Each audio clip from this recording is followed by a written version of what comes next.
Islam itu agama yang pro ilmu, jadi cocok tidak cocok. Kalau itu satu potensi dibicarakan, sehingga setiap khitab kepada Nabi itu terusannya ada kata fa'in tawallau. Muhammad, kamu harus menerangkan Islam itu begini-begini. Tapi kalau mereka menolak ajaran kamu, jadi potensi nerima ya dibicarakan, potensi menolak ya dibicarakan. Nah, makanya ini saya beri supaya barokah ya, dapat barokahnya ulama dulu saya baca ya. Faidatun qala Ibnul Qayyim. Ibnul Qayyim itu muridnya Ibnu Taimiyah. Ta'ammal khitabal Qur'an tajid malikan lahu al-mulku kulluh wa lahu alhamdu kulluh. Azimmatul umuri kulliha biyadi wa masdaruha minhu wa mawriduha ilaihi. Mustawiyan 'alal arsy la takhfa 'alaihi khafiyah. Min aqtari mamlakatihi aliman bima fi nufusi abidihi. Muttali'an ala asrarihim wa ala niyatihim munfaridun bitadbiril malakah yasma'u wa yara wa yu'ti wa yamna wa yuthibu wa yu'aqib wa yukrim. Jadi begini maksudnya, khitab itu otoritas dari minal a'la ilal adna, dari yang lebih kuat ke yang lebih bawah, itu namanya khitab.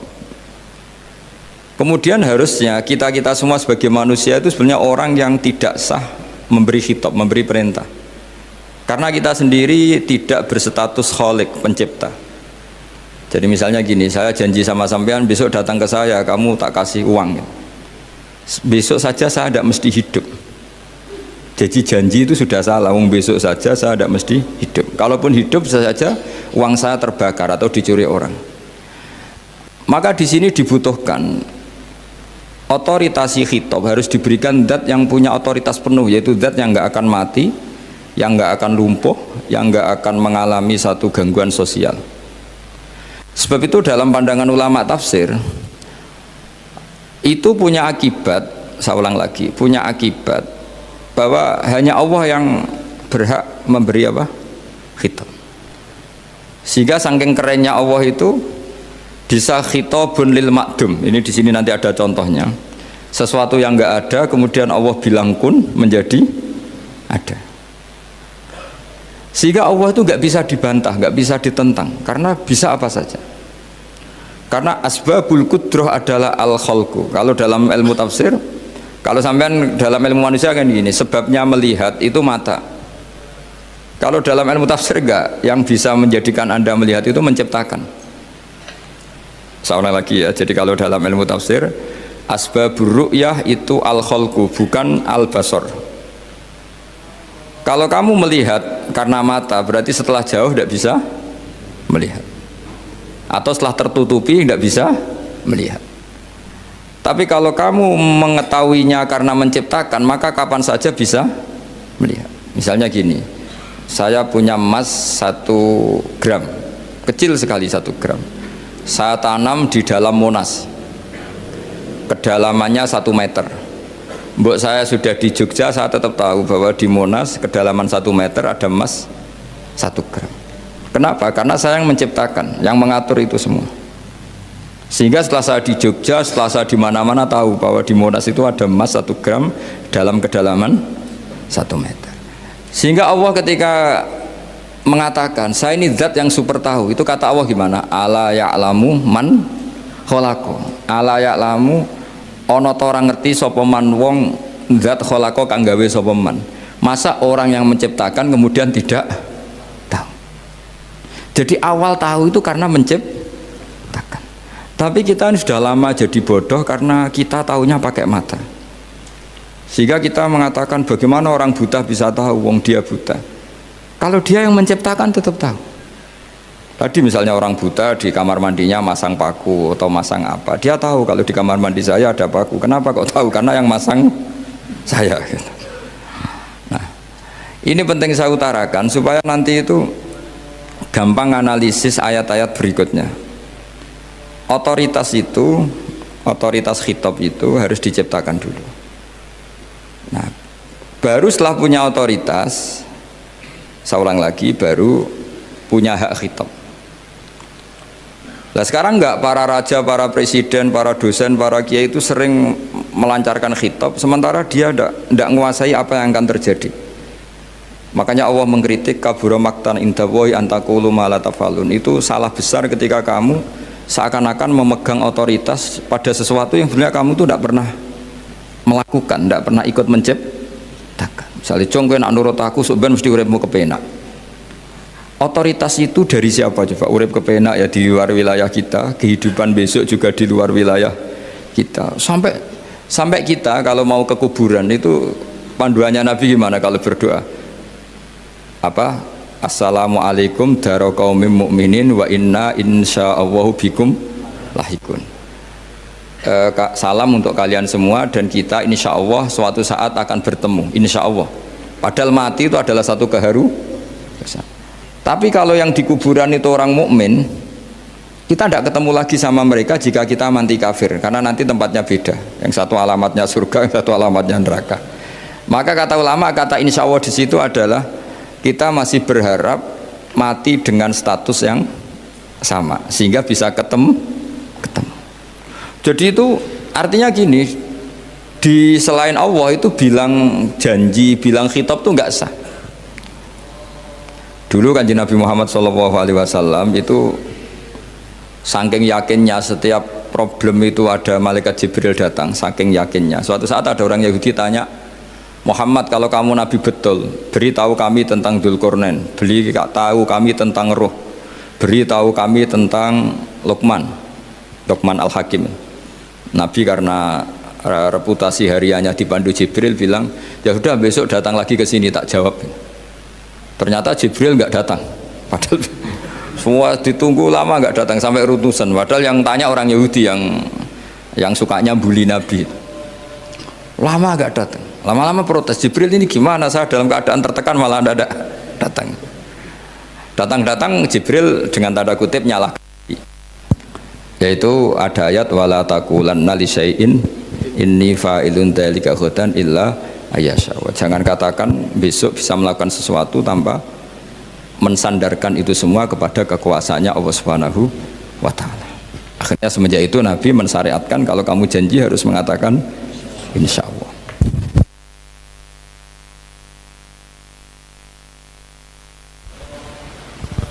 Ya, kenapa ini saya katakan penting? Karena nanti khitab di Quran itu supaya proporsional ya. Sekarang banyak orang memahami Quran tapi nggak mau mempelajari ilmunya apa? Quran. Termasuk ilmunya Quran tadi ya, ada 3 ingat ya. Khitabun lin nabi itu bisa saja khitabun li ummati. Yaitu dalam kasus-kasus yang Nabi tidak ngalami kasus itu tapi yang ngalami umatnya.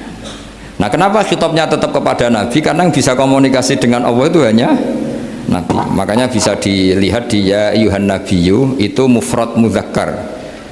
Nabi Muhammad itu satu orang yang berstatus lelaki. Kemudian idza talaqtum itu kalian semua. Harusnya kan kamu, karena dari satu orang ke satu orang. Tapi ini enggak.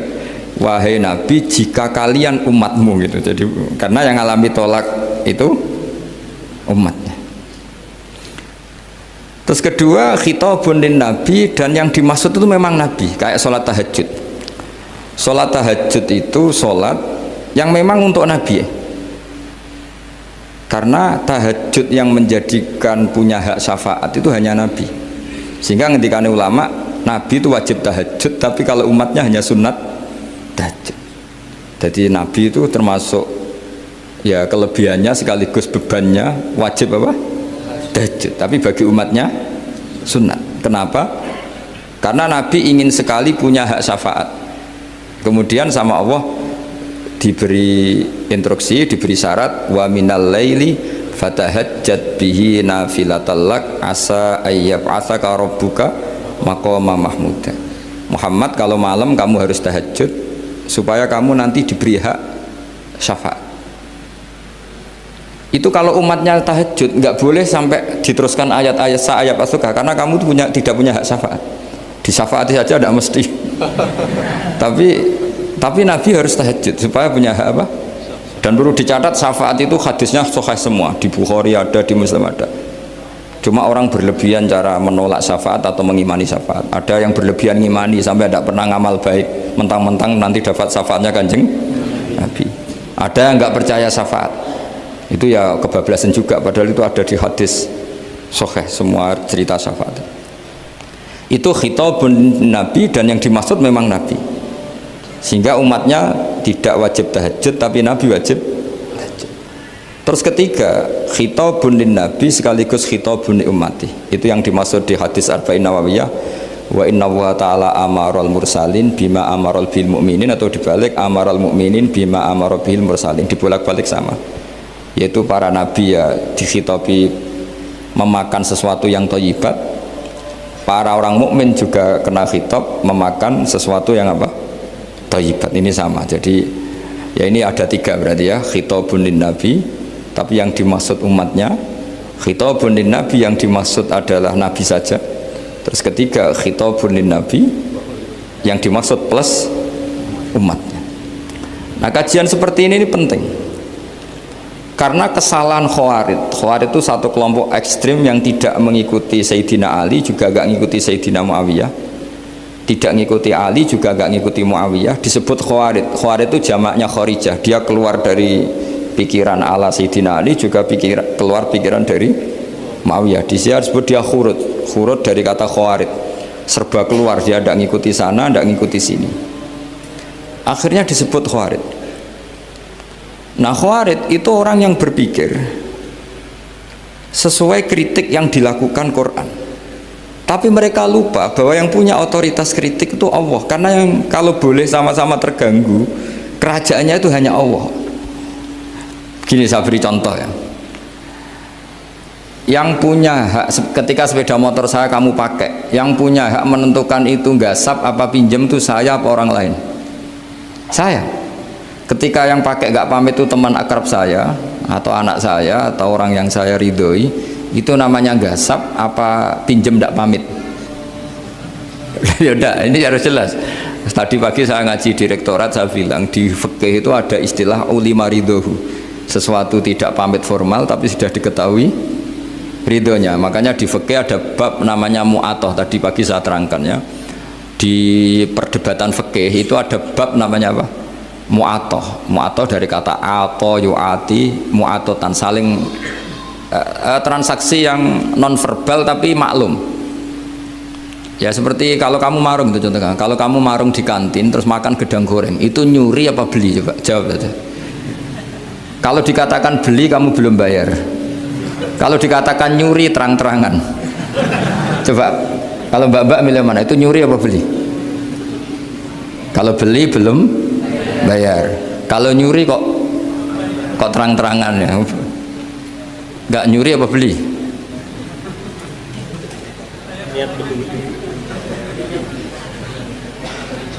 Jadi ada gedang goreng di warung, kamu datang langsung makan, ada kerupuk dimakan, ada telur asin dimakan, itu nyuri apa beli? Nah, itu kalau orang fikih dibabkan kitabul bai'il mu'atoh, akad beli lewat jalur mu'atoh. Menurut Imam Abu Hanifah seperti itu dikatakan beliau pakai dalil al-adat muhakamah, bahwa adat itu berposisi seperti hukum. Karena posisi di warung, maka ngambil di situ dianggap memulai akad jual beli. Tapi karena ini sesuatu yang potensi masalah, Imam Syafi'i mengatakan itu enggak baik, enggak sah. Karena nanti kalau asumsi kamu gedang goreng itu 1.000, ternyata diregani 5.000 kan mangkel. Nah itu resikonya di situ, ya kan? Tapi kalau misalnya itu dikatakan, makanya Imam Syafi'i mengatakan itu profesional. Itu namanya ghormu. Ketika Anda bayar 5.000 itu namanya tebusan kesalahan. Jadi Imam Syafi'i melihat itu tidak jual beli, tapi tebusan kesalahan. Sehingga kalau saya jadi hakim, misalnya pembeli bilang asumsi saya 1.000 Gus, terus kata baik, kata penjual enggak Gus itu tak jual 5.000, saya harus memenangkan baik. Memenangkan siapa? Penjual. Karena penjual adalah pemilik gedang goreng itu, dan posisi yang makan adalah perusak barang orang lain. Gitu. Sehingga dimenangkan penjual, ya dimenangkan penjual. Kenapa dimenangkan? Karena cara berpikir fikih, karena dia yang punya otoritas itu, punya otoritas kepemilikan. Itu dalam fikih madzhab apa? Syafi'i. Nah, itu penting dalam analogi surga dan neraka. Orang Khawarij itu kalau ada orang dosa, itu dikatakan sudah tidak Islam lagi, dia sudah keluar dari Islam. Orang dosa itu wajib disiksa oleh Allah. Mereka bilangnya ya wajib. Dalam kelompok Islam itu ada kelompok namanya Khawarij, orang yang sangat ekstrim dalam berpikir. Dia mengkafirkan orang yang melakukan dosa apa? Besar, dihukumi kafir. Tapi pendapat ahli sunnah enggak, orang dosa besar ya dosa saja, tapi tidak usah dihukumi kafir. Kenapa? Cara berpikir ahli sunnah, surga neraka itu milik Allah. Kalau yang punya saja tidak apa-apa, ngapain ada yang ribet? Yang punya surga neraka itu Tuhan, dan Tuhan memanggil-manggil orang yang salah itu disuruh tobat, anibu ila rabbikum, wahai hambaku yang berlebihan, yang masih dosa, ayo kembali ke saya. Kapan saja kembali ke saya tak terima. Sehingga dalam madzhab ahli sunnah, otoritas khitab, otoritas kepemilikan yang berhak ya yang punya, orang lain itu nomor 2. Sehingga tadi kalau Anda bawa kayak motor saya dan Anda teman akrab saya, tidak pamit saya, kalau saya bilang itu nggak apa-apa ya nggak apa-apa, kalau saya bilang apa-apa ya apa-apa, nggak penting orang lain. Sehingga ini wilayah yang agak sensitif, tapi ini ilmu, mau tidak mau kita harus dengar. Sehingga di fikih ada bab ulima ridhohu. Misalnya ada orang makan gedang goreng di warung terus ditangkap Pak polisi, wah ini pencurian, mesti bakulnya nggak terima, enggak pencurian, memang tak jual. Nah, yang kasus begini, ini yang kasus, ini mungkin kasusnya anak-anak yang masih kos atau masih mahasiswa. Warung kantin dijaga ibu-ibu. Ada anak makan lahap, dikira belinya cash. Setelah dimakan ternyata akadnya utang. Nah, itu pertanyaannya itu halal apa enggak? Karena asumsi baiknya monggo-monggo. Karena apa sudah mengkhayal nanti ada sekian uang cash didapatkan. Ternyata nyatet atau utang. Nah, kalau ngomong di depan, Bu saya mau makan di sini utang, kira-kira enggak boleh. Wah itu ada sekian PR, makanya saya sering muji orang-orang yang enggak alim. Enak-enak orang tuh orang enggak alim karena enggak kesulitan seperti ini. Kita sebagai peneliti fikih itu sering kesulitan. Nah sama Anda misalnya naik Grab atau naik taksi atau apa, ketika Anda naik itu posisinya enggak sap apa pinjem, dikatakan akad sewa belum bayar, dikatakan pinjem nanti harus bayar. Jadi ada sekian masail fikih yang jadi perdebatan. Nah, apapun itu nanti kata finalnya itu dia yang punya, yaitu supir taksinya atau baeknya, penjaga warung tadi. Nah, sehingga hukum itu bagi orang lain sudah tidak sah kecuali bagi yang punya. Nah di sini ini kelihatan benarnya madzhab ahli sunnah wal jamaah. Ahli sunnah mengatakan apapun salahnya seseorang setelah dia beragama Islam itu wilayahnya Allah. Kita tidak bisa berbuat apa-apa. Makanya ada ayat laisa laka minal amri syai'un aw yatuba alaihim aw yu'adzibah. Muhammad, meskipun kamu kekasih saya, kamu tidak punya otoritas menentukan si A dimaafkan, si A disiksa. Otoritas itu hanya bagi saya, kata Allah. Sehingga banyak orang yang Nabi kurang srek karena membunuh pamannya Hamzah malah dikasih tobat sama Allah, namanya Wahsy. Wahsy itu orang yang Nabi gak suka karena pernah membunuh Sayyid Hamzah di perang Uhud, tapi sama Allah marah dikasih tobat. Sa'labah yang sering ibadah di masjid, sering iktikaf, saking seringnya ibadah itu sampai digelari hamamatul masjid, merpatinya masjid. Tapi na'udzubillah beliau malah berakhir dengan su'ul khatimah. Kita tidak pernah tahu. Kenapa begitu? Karena begini, wilayah yang absolut itu hanya milik Allah Subhanahu wa Ta'ala. Sehingga Nabi kalau ketemu Wahsy ya bilang, iman kamu sudah saya terima, Islam kamu sudah saya terima, tapi saya ini manusia, tolong sembunyikan wajahmu dari saya, karena kalau saya ingat kamu itu mangkel, karena ingat kamu pernah membunuh Hamzah. Tapi saya sebagai Nabi harus nerima iman kamu, karena Nabi itu gak boleh dendam. Tapi kalau mangkel-mangkel sedikit kayaknya agak boleh mungkin ya, mungkin itu ya. Tapi profesional, Nabi sebagai manusia nggak berkenan melihat Wahsy, tapi sebagai Nabi legowo terhadap imannya Wahsy. Tapi Allah sendiri yang ngendikan laisa laka minal amri syai'un aw yatuba. Coba orang munafik, kayak apa salahnya orang munafik? Tapi ketika Allah ngendikan tentang orang munafik gimana? Wa yu'adzibal munafiqina in sa'a aw yatuba. Allah bisa saja menyiksa orang munafik insya kalau berkehendak ya tuba, atau Allah mengasih tobat. Nah karena pendapat ahli sunnah itu lebih valid sesuai ayat-ayat Quran, maka yang diikuti mayoritas di dunia adalah mazhab ahli sunnah wal jamaah. Dan itu dimulai cara berpikir yang sederhana, yang berhak menentukan khitab ya yang punya, titik itu saja. Yang berhak menentukan khitab ya yang, lah tentu yang punya alam raya ini hanya Allah Subhanahu wa ta'ala. Makanya Allah mensifati dirinya Malik Yaumiddin. Kita tidak bisa. Makanya bahaya ya, pikiran-pikiran kayak Khawarij itu bahaya. Sampai nggak usah tanya saya. Lalu Khawarij kalau di era modern siapa Gus? Anda provokator kalau tanya gitu. Ya itu tidak boleh provokator. Pokoknya pikiran itu salah karena membatasi otoritas Allah Subhanahu wa ta'ala. Allah itu paling tersinggung kalau sifatnya dipakai, dicatut. Di Sahih Muslim itu ada riwayat, di hadis Muslim termasuk hadis Sahih itu Bukhari dan Muslim, itu ada seorang soleh sujud. Pas sujud dia diinjek orang preman, kira-kira seperti itu kalau sama diinjek.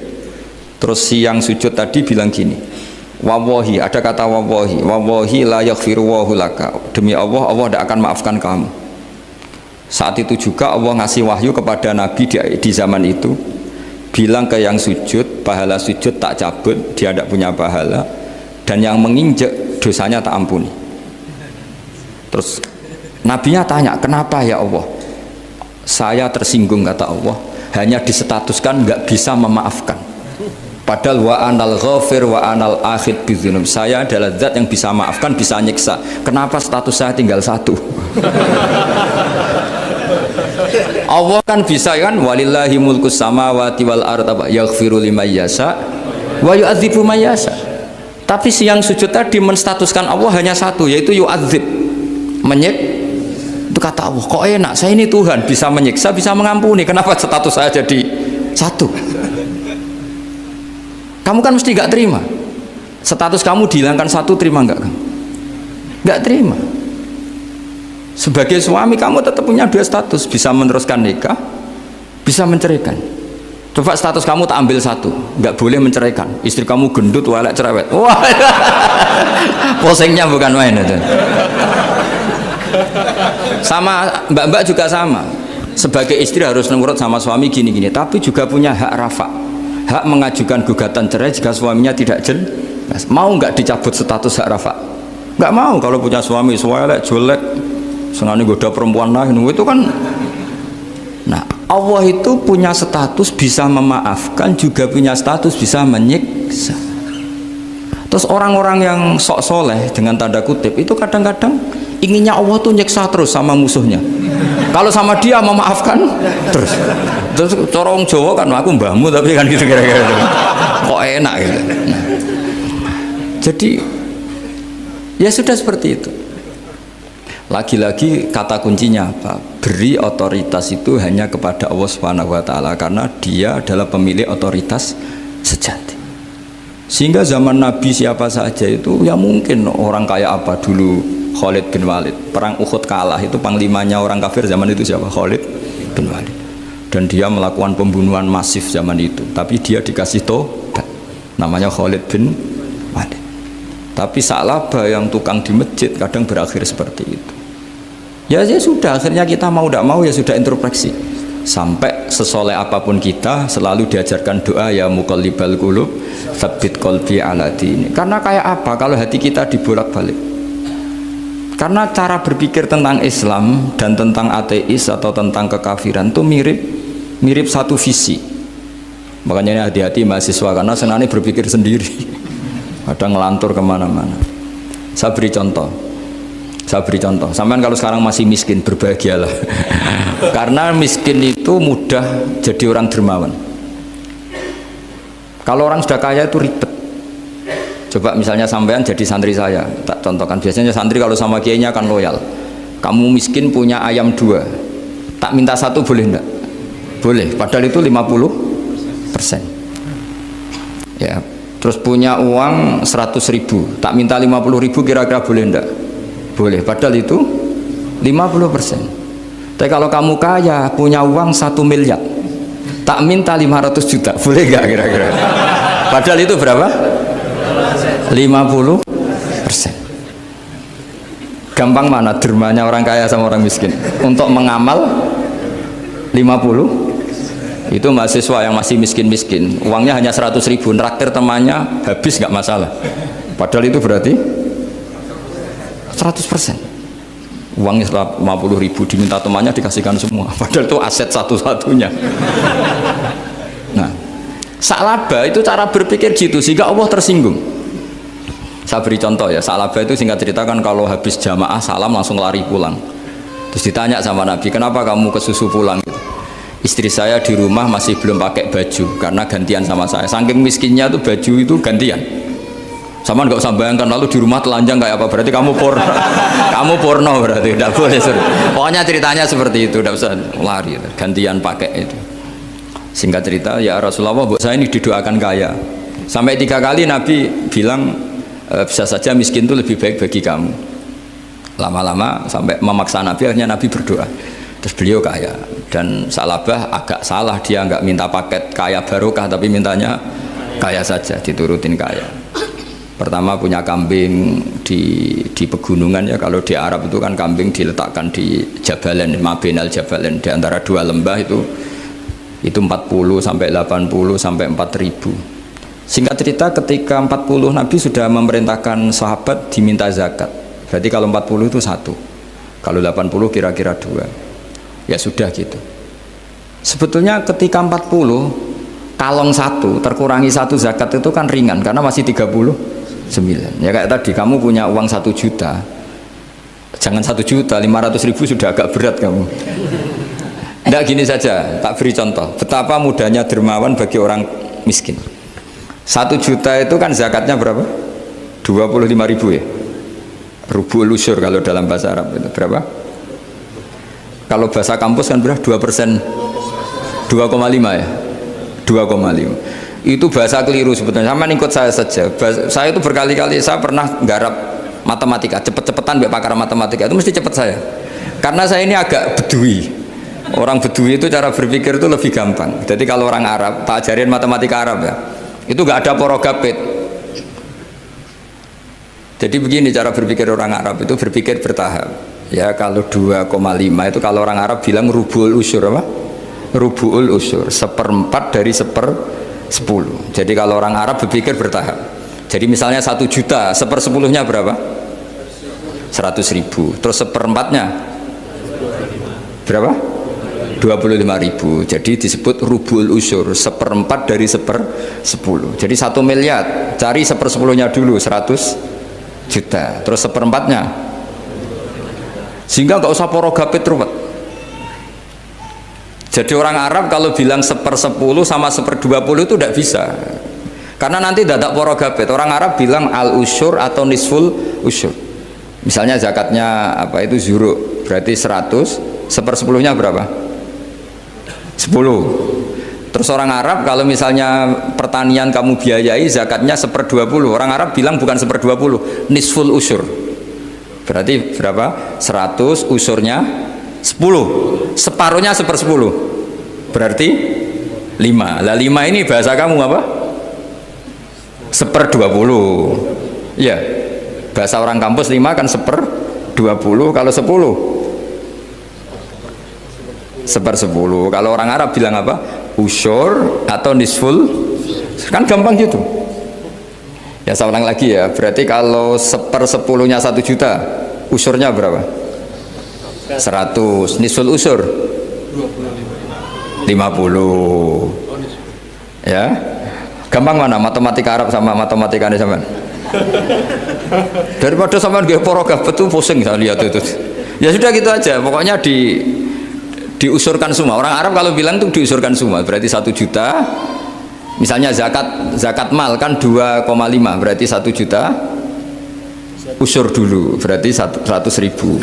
Lah zakatnya itu rubul usur, 1/4 dari 1/10. Ya di 1/10 dulu, berarti 100. Habis itu rubul usur, 1/4 dari 1/10, berarti jadi gampang saja, 1 juta tulis saja langsung 100.000 usur, terus 1/4-nya 25. Gampang mana? gampang lagi pakai kalkulator gitu. Nah sekarang begini, kira-kira kalau kamu punya uang 1 juta diminta zakat 25.000 enteng nggak? Enteng. Biasa kan kita punya uang 1 juta naktir teman sampai habis 100.000 200 enteng. Tapi kalau sudah 10 juta 10 juta berarti rubul usurnya berapa? 250. Kalau 1 miliar 25 juta. Wah itu sudah pikiran kamu kan bikin toko baru, bikin konter baru. Nah kalau 100 miliar berapa? 200. Nah sak labah ini ketika dimintai zakat ketika 40 enggak, masih kambing 40 enggak mau, 80 enggak mau, sampai hampir 4.000. Kalau 4.000 misalnya digawe rata-rata 51 aja, digawe bulat ya. Berapa sebenarnya? Per 1.000 kan 20 ya kan? Per 1.000 kambing kalau dipakai 50 saja per 1.000 kambing berapa? 20 kan? 20 kalau 4.000 80 kira-kira itu misalnya dipakai 50, apalagi itu 40 lebih banyak lagi. Akhirnya ngomentari sahabat yang disuruh Nabi ngambil zakat, wah ini tidak zakat, pemerasan, karena jumlahnya sudah signifikan. Maka kalau kamu ingin dermawan sekarang itu bisa dermawan 50%. Itu punya 2 ayam kurus lagi. Diminta masjid untuk syukuran, mas bawa aja.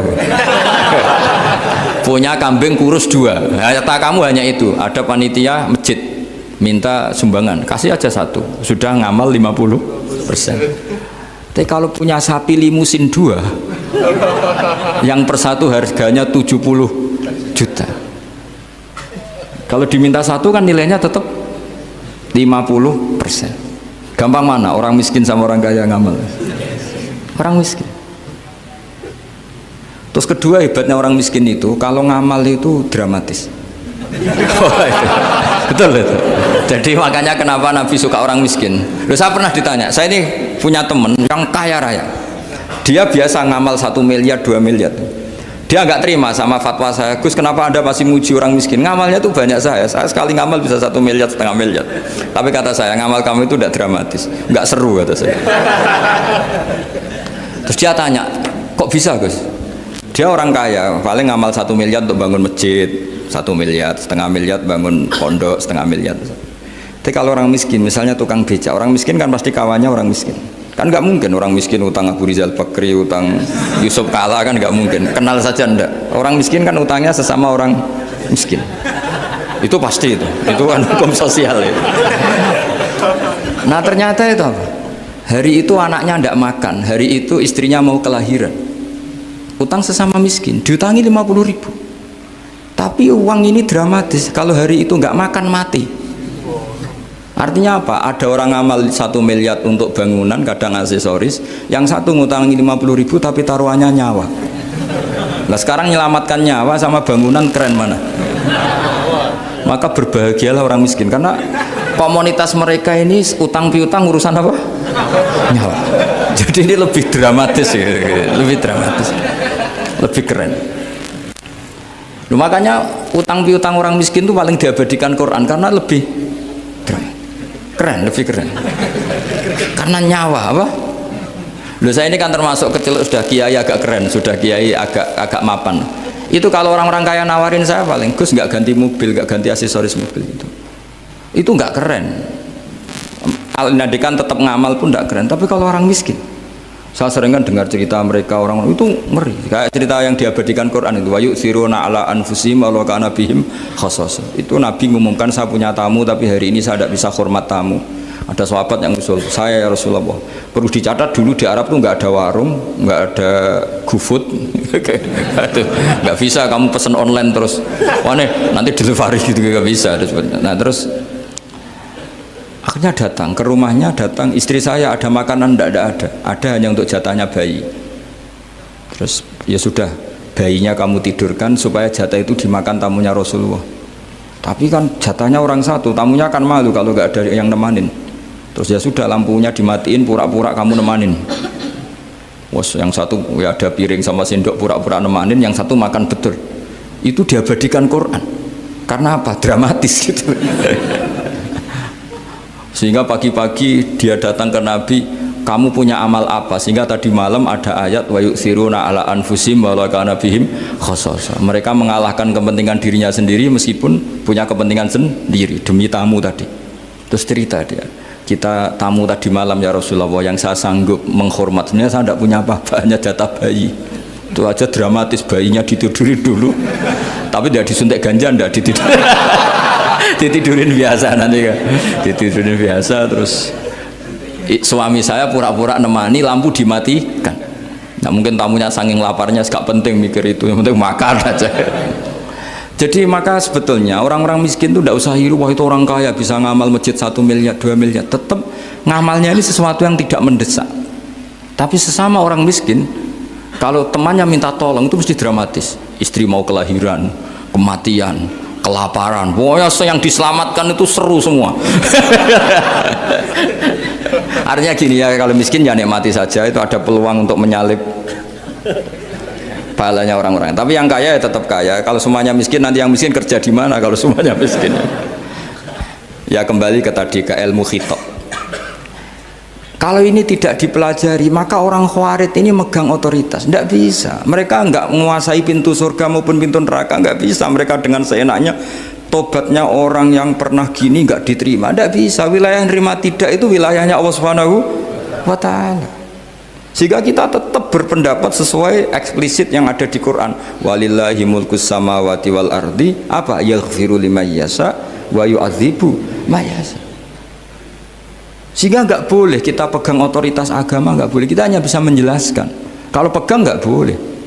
Misalnya saya dengan sampean surganya dulu mana? Bisa saja dulu jenengan.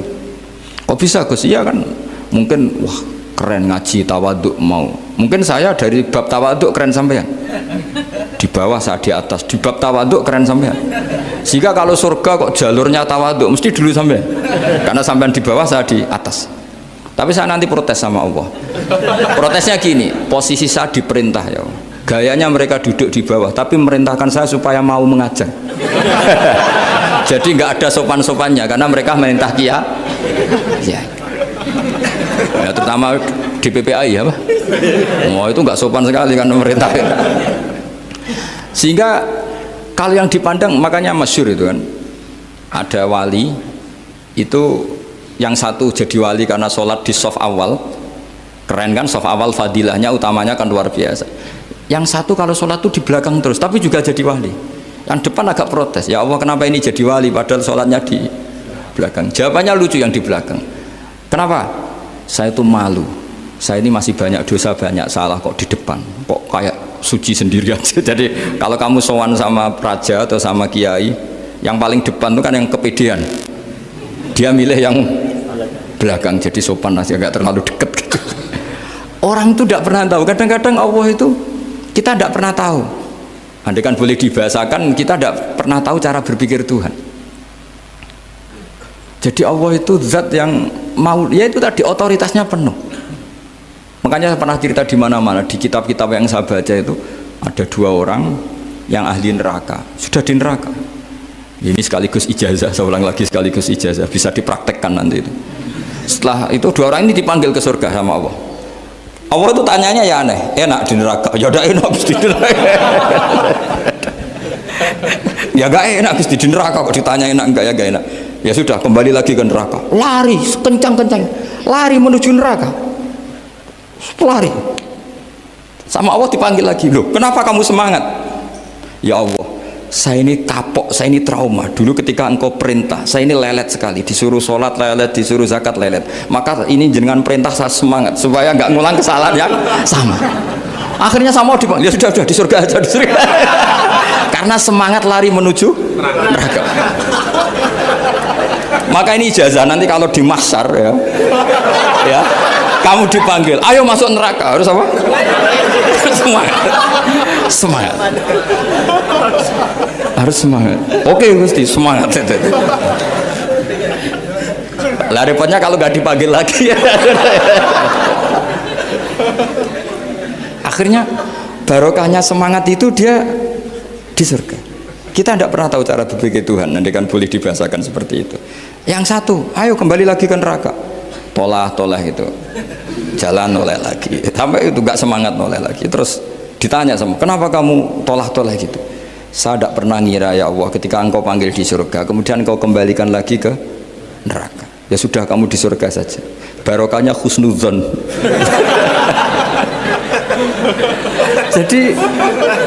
jadi Tuhan itu unik. Makanya dalam tradisi ulama itu ad-dinu ar-riwayah, agama itu riwayat. Sebagian diredaksikan inna hadzal ilma dinun fanzuru amman ta'khuduna dinakum. Agama ini, ilmu ini agama, maka lihat riwayatnya. Karena kita tidak pernah tahu cara berpikir Tuhan. Kita harus mengikuti riwayat yang diutarakan Rasulullah SAW. Karena kita tidak pernah tahu. Kayak tadi ada orang diinjek, kita mesti kan terprovokasi ingin bela yang sujud menyalahkan yang injek. Tapi ketika yang sujud mencatut nama Tuhan, Allah tidak akan memaafkan kamu. Itu Tuhan tersinggung karena sifatnya direduksi satu, diambil satu, disembunyikan satu. Loh, ada kan dia begini mungkin malah Allah maklumi. Saya tidak akan maafkan kamu. Enggak apa-apa Allah, kan saya kan tidak mencatut namanya Allah. Selama hidup saya tidak akan maafkan kamu. Allah nggak akan tersinggung karena dia sebagai manusia tentu punya dendam, punya rasa mangkal, punya emosi. Tapi kalau ketika bilang Allah tidak akan maafkan kamu, berarti dia mencatut statusnya Allah. Dan Allah disifatkan hanya satu dari sifatnya Allah, yaitu hanya sifat menyiksa. Padahal Allah punya sifat memaafkan. Ini hati-hati bagi orang-orang soleh, orang-orang yang terlalu berpikir keras dalam Islam, nggak boleh seperti itu. Masyhur itu kan, ada satu perkampungan yang sering secara masif terstruktural mau menghabisi Nabi, yaitu namanya kampung Usoyyah, Ro'lan sama Zakwan. 3 kampung ini sering koalisi mau menghabisi Nabi, sampai Nabi sering kunut nazilah, Allahumma an Ro'lan wa Zakwan wa Usoyyat asad Allah wa Rasulah. Sering dipasutkan gitu, tapi Allah malah turunkan wahyu, Muhammad kamu tidak boleh intervensi saya seperti itu, bisa saja mereka dapat hidayah. Semenjak itu Nabi meninggalkan kunut nazilah. Terus dan sebagian ulama mengatakan itu awal diturunkannya ayat laisalaka minal amri syai'un au yatuba alaihim au yu'adzibahum. Jadi ini sekali lagi-lagi ini bab khitab. Jadi ya seperti kita punya, makanya orang itu tetap donga ya muqallibal qulub sabit qalbi ala dini, karena otoritas itu bagi yang punya. Maka kata malik, kata pemilik itu kunci dalam ilmu tauhid atau ilmu tafsir atau ilmu apa saja. Misalnya gini, sampai saya punya rumah yang ruangan depan itu ruang tamu, tentu dapat perlakuan khusus, sering steril, sering bersih, bahkan dihias pakai bunga, pakai macam-macam. Ruangan tengah biasa, ruangan belakang buat buangan sampah, buat WC, buat macam-macam. Sah apa enggak? Sah. Kenapa? Karena saya pemiliknya. Apa? Karena saya. Tapi kira-kira yang sedang di ruang tamu, tanah yang sedang di ruang tamu yang dimanjakan juga nggak boleh kumo luhur. Bisa saja suatu saat saya rubah pikiran, rumah saya tak balik dari menghadap utara ke selatan, yang dulu WC jadi ruang tamu, yang ruang tamu jadi WC. Langsung perlakuannya rubah 180 apa derajat, 360 derajat. Nah itu yang di sini nih, kenapa orang soleh pun tetap takut sama Allah, karena Allah tuh yaf'alu ma yasha, bisa melakukan apa saja. Sehingga tradisinya ulama ketika zaman ini sudah rusak seperti ini, ulama-ulama tidak ada yang khawatir, karena Allah mensifati dirinya al-hadi sebagai zat penunjuk. Coba kita sudah tidak ditungguin nabi, nggak ditungguin wali, nggak ditungguin orang-orang soleh dulu, tapi agama itu ya jalan sampai sekarang. Ada orang ngaji, ada orang sholat, ada orang zakat. Andekan agama itu diserahkan manusia, sudah kita tidak bisa mempertahankan agama ini di zaman seperti ini. Tapi karena Allah itu al-hadi, zat yang memberi petunjuk, dan sifat Allah Ta'ala pasti tata'atsaru bi khalqih, pasti ada akibatnya di makhluk. Seperti Allah mensifati dirinya ar-razzaq, yang memberi rizki. Buat zaman buyut-buyut perang dijajah Belanda ya tetap makan, ya tetap kawin. Kadang istrinya banyak, padahal zaman jajan Belanda. Kita nggak dijajah aja susah. Dulu itu babah kamu istrinya 1 atau 2, buyut-buyut kamu banyak yang 2, padahal miskin. Karena Allah mensifati dirinya ar-razzaq. Mbok keadaan kayak apa orang tetap dapat rezeki. Begitu juga Allah mensifati dirinya Al-Hadi. Bahwa keadaan dunia rusak kayak apa tetap ada yang dapat hidayah. Jadi kamu tidak usah khawatir terhadap agama ini karena Allah mensifati dirinya apa? Al-Hadi, zat yang memberi kayak apa Amerika, kayak apa Korea. Saya itu pernah di Korea, katanya negara ateis. Di sana TKI yang nyari uang, ternyata di sana itu bikin masjid. Coba kalau Allah menghendaki, di Korea ada masjid. Karena bikin masjid gak boleh, kalau nyewa boleh.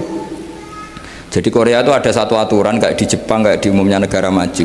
Yang sudah fungsi sosial itu tetap sosial, gak boleh menambah yang baru. Jadi kalau dari gereja dibeli masjid boleh, tapi kalau tanah lapang dipakai masjid nggak boleh karena ngurangi tanah. Tapi kalau dari gereja jadi masjid boleh, dari bar untuk masjid boleh, dari pantai asuhan jadi masjid boleh. Pokoknya yang fungsi sosial.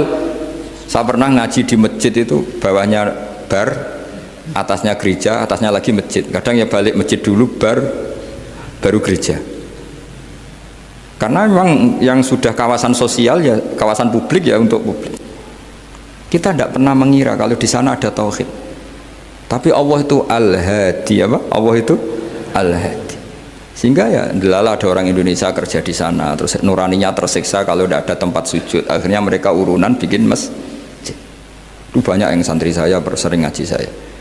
Ya saya ulang lagi ya. Jadi cara mikir khitab sama Allah gitu dulu ya. Enggak boleh kamu berpikir khawarid yang membatasi kekuasaan atau hidayatnya Allah Subhanahu wa ta'ala. Karena kita tidak pernah tahu. Salaba ngomong gitu itu masalah besar. Karena mengatakan kekasihnya Allah itu pemungli. Karena tadi, wah ini tidak zakat lagi tapi apa? Pungli. Ini apa? Pemerasan. Karena tadi jumlahnya sudah sekitar 4.000, zakatnya kan banyak sekali. Makanya saya mohon, saya model di UI itu setuju kalau zakatnya dimulai dari kecil lebih ringan. Misalnya kita gaji 1 juta dipotong 25.000 kan ringan. Tapi kalau gaji kamu 1 miliar kan mendingan untuk bayar supir buat yang jaga gudang, kan mesti pikir aja sudah macam-macam daripada dipakai zakat. Ya, jadi diantara menganalisis Quran adalah apa? Dudukkan Allah sebagai malikul umur kulliha, yang menguasai semua urusan. Tapi kalau kita apapun hebatnya hanya sebagai ulama, hanya sebagai mufti, hanya sebagai kiai, itu tidak punya otoritas. Sehingga misalnya banyak kan, misalnya anak yang kita cintai, kita modali malah bangkrut, yang tidak kita modali malah kaya, karena urusan tidak di tangan kita tapi di tangan Allah Subhanahu wa ta'ala. Masjid juga gitu. Masjid yang dikelola secara sehat, ramai jamaahnya gini-gini, itu dikelola oleh manajemen. Ada masjid yang kelihatannya sepi, jamaahnya ya sedikit apa, tapi kadang-kadang diridhoni Allah. Kenapa? Karena masjid itu nggak menjadi problem sosial bagi komunitasnya. Saya beri contoh, masjid ramai tentu baik, nggak perlu saya ceritakan, karena masjid ramai itu ya mesti baik. Masjid yang banyak jamaahnya tentu baik, itu nggak usah dibicarakan. Tapi ada beberapa masjid yang sepi, tapi Allah itu suka. Kenapa? Karena lembaga agama itu nggak boleh mengganggu sistem sosial. Jadi kita tidak pernah tahu cara berpikir Nabi. Yaitu banyak kan sahabat habis sholat duhur ba'diyah di masjid, qobliyah di masjid. Apa kata Nabi? La taj'alu buyutakum kuburan, cung nak apik aja mbok entek-entekno ning masjid. Omam ya bagai keapian. Rumah kamu jangan jadikan kuburan. Jadi sholat sunatnya di masjid, ba'diyahnya di masjid. Pulang-pulang tanya, "Mah, makannya di mana?" Terus marah-marah karena kurang disediakan makanan. Kan lucu kan? Di masjid qobliyah, ba'diyah, pulang-pulang tanya apa? Makanan. Tersinggung lagi kalau belum disediakan. Akhirnya apa? Anak-anak kita yang kecil kenangan melihat bapaknya itu apa? Bapak itu orang yang kalau dari masjid tanya makanan dan marah kalau tidak kesampaian.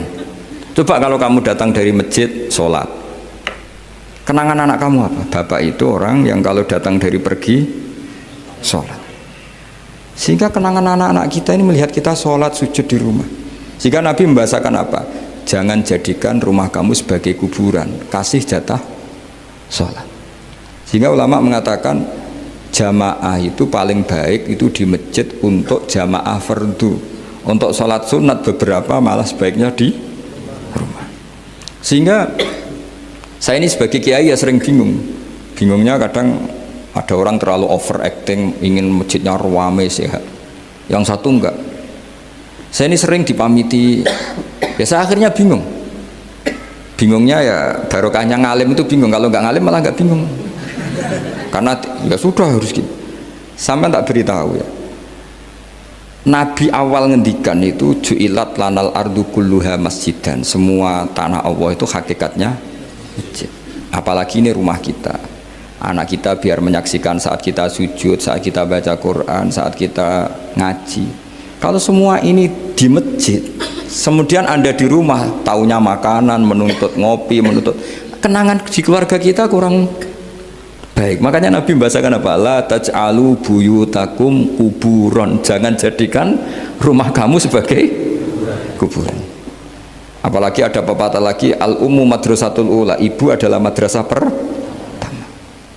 Coba kalau kita ngajarin Quran di rumah, ya tentu masjid ya tetap ada kegiatan, tapi jangan sampai mematikan rumah. Sehingga kita sebagai ulama itu ada masjid rame ya seneng, ada masjid setengah rame ya nggak apa-apa, asal efeknya menyebar ke masyarakat. Jadi ramenya masjid ya baik, tidak rame kalau yang rame ibadah di rumah-rumah juga baik. Maka dulu zaman Nabi Musa malah istilahnya waj'alu buyutakum qiblata wa aqimus sholat. Jadikan rumah kamu sebagai kiblat, sebagai tempat ibadah. Coba kenangannya Nabi kalau sholat malam itu di rumah apa di masjid? Di rumah, sehingga Aisyah punya kenangan sampai hatta waromat qodamau, sehingga kakinya Nabi bengkak. Dan Nabi alami saja. Kamu kira Nabi sholat punya kayak anak-anak sekarang kan yang ada ruang sholat, ternyata hanya dipasang sajadah sama tasbih, nggak pernah dipakai. Kalau Nabi enggak, yang dipakai Sayyidah Aisyah itu ya tempat sholat. Sehingga kata Aisyah, Nabi itu sholat di tempat tidur saya. Kalau Nabi sedang berdiri, kakiku tak selonjorkan. Kalau Nabi sujud, kakiku tak ingkretkan. Ya di tempat Sayyidah Aisyah tidur itu Nabi sholat. Pas berdiri kan berdirinya Nabi lama, Aisyah selonjor. Pas Nabi mau sujud, kakinya diingkretkan. Segampang itu Nabi. Akhirnya apa? Kenangannya Aisyah sebagai istri itu doa-doa tahajud, doa-doa. Coba kalau Nabi tahajudnya di masjid, Sayyidah Aisyah tidak punya kenangan doa-doa apa?